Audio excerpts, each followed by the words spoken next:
విశాఖ దక్షిణ నియోజకవర్గంలోని 35 వార్డులో దుర్గాలమ్మ అమ్మవారి జాతరతో పాటు మహిళా దినోత్సవాన్ని పురస్కరించుకుని సంఘ సేవకులు మాజీ బ్రాహ్మణ కార్పొరేషన్ చైర్మన్ సీతంరాజు సుధాకర్ ఆధ్వర్యంలో వార్డులోని మహిళలకు చీరలు పంపిణీ చేస్తున్నట్లు వార్డు కార్పొరేటర్ విల్లూరి భాస్కర్ రావు తెలిపారు.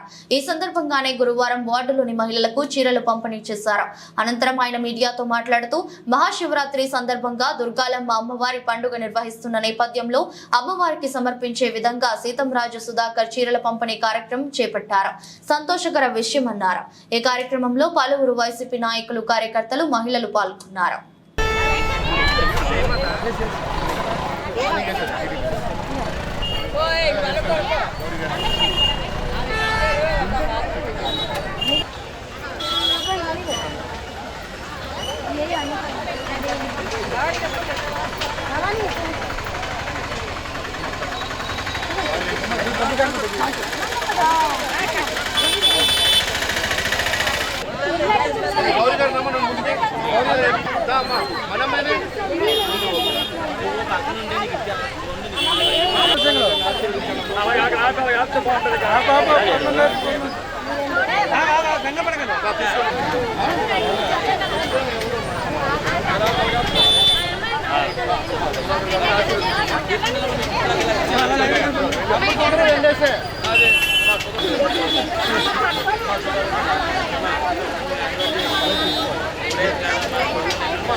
దుర్గాలమ్మ తల్లికి పెట్టి బాగా మొక్కే సుధాకర్ గారు రావాలని చెప్పు. అది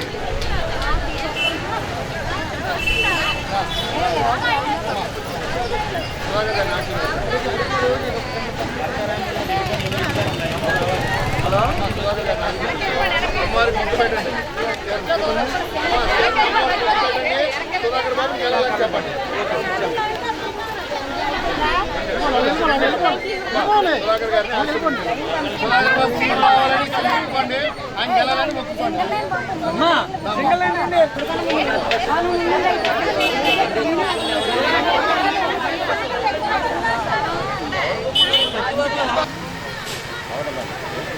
ఆడవాళ్ళ చీరలు మొదలు కాదు బతుకో కదా. ఈరోజు ప్రపంచ మహిళా దినోత్సవం సందర్భంగా అలాగే రేపు మహాశివరాత్రి సందర్భంగా మా 35వ వార్డు విశాఖ దక్షిణ నియోజకవర్గం ప్రతి ప్రాంతంలో అమ్మవారి జాతర కానివ్వండి, మహాశివరాత్రి కానివ్వండి, అంబరాన్ అంటే సంబరాలతో అంగరంగ వైభవంగా జరగడం అన్నది అనాదిగా వస్తున్న ఆచారం. అటువంటి ఆచారానికి ఈరోజు దుర్గాలమ్మ అమ్మవారి జాతరలో ప్రతి ఒక్క ఇంట్లోని కూడా అమ్మవారికి ఒక చీర, ఒక మహిళా సోదరిమణులకి మహిళా దినోత్సవం సందర్భంగా ఆ సీతంరాజు సుధాకర్ గారి ఆర్థిక ధన సహాయంతో ప్రతి ఒక్క సోదరిమణికి కూడా చీరని కానుకగా, చిరుకానుకగా ఇచ్చి ఈరోజు అమ్మవారికి ప్రతి ఒక్కరు కూడా ఇంటింటా కూడా అమ్మవారికి ఆ చీర మొక్కుబడిగా మొక్కు చెల్లించేటట్టుగా రాబోయే రోజుల్లో విశాఖ దక్షిణ నియోజకవర్గానికి ఆయన ప్రాతినిధ్యం వహించేలాగా, అలాగే సీతంరాజు సుధాకర్ గారికి సీటు వచ్చేందుకు కానివ్వండి, అలాగే విజయానికి కానివ్వండి ఎటువంటి విఘ్నాలు కూడా ఉండకూడదని చెప్పేసి ఈరోజు అమ్మవారి జాతర సందర్భంగా, మహాశివరాత్రి సందర్భంగా ప్రతి ఒక్కరికి కూడా అంటే పేరున కూడా ఈవేళ అమ్మవారికి ప్రత్యేక పూజలు నిర్వహించి మహిళా సోదరిమణులందరికీ కూడా చీరల పంపిణీ కార్యక్రమం ఏర్పాటు చేయడం అయింది. నిజంగా మహిళా సోదరిమణులందరూ కూడా ఒక సొంత అన్నదమ్ములు ఏ విధంగా అయితే ఇంట్లో తీసుకొచ్చి పండుగలో ఒక చీర పెడతారో, చీర సార ఏ విధంగా అయితే పెడతారో అదేవిధంగా ఈరోజు ప్రతి ఒక్కరికి కూడా, ప్రతి ఒక్క ఇంటికి కూడా 35వ వార్డు ప్రాంతంలో ఉన్న ప్రతి ఒక్కరికి కూడా సుమారు 10,000 మంది మహిళలు ఉన్న ఈ యొక్క ప్రాంతంలో 10,000 మందికి కూడా ఈరోజు ఆ వారి ఆర్థిక సహకారంతో ఈరోజు చీరల పంపిణీ కార్యక్రమం చేయడం జరుగుతుందని చెప్పేసి మీకు మీడియా ద్వారా తెలియజేస్తా ఉన్నాను.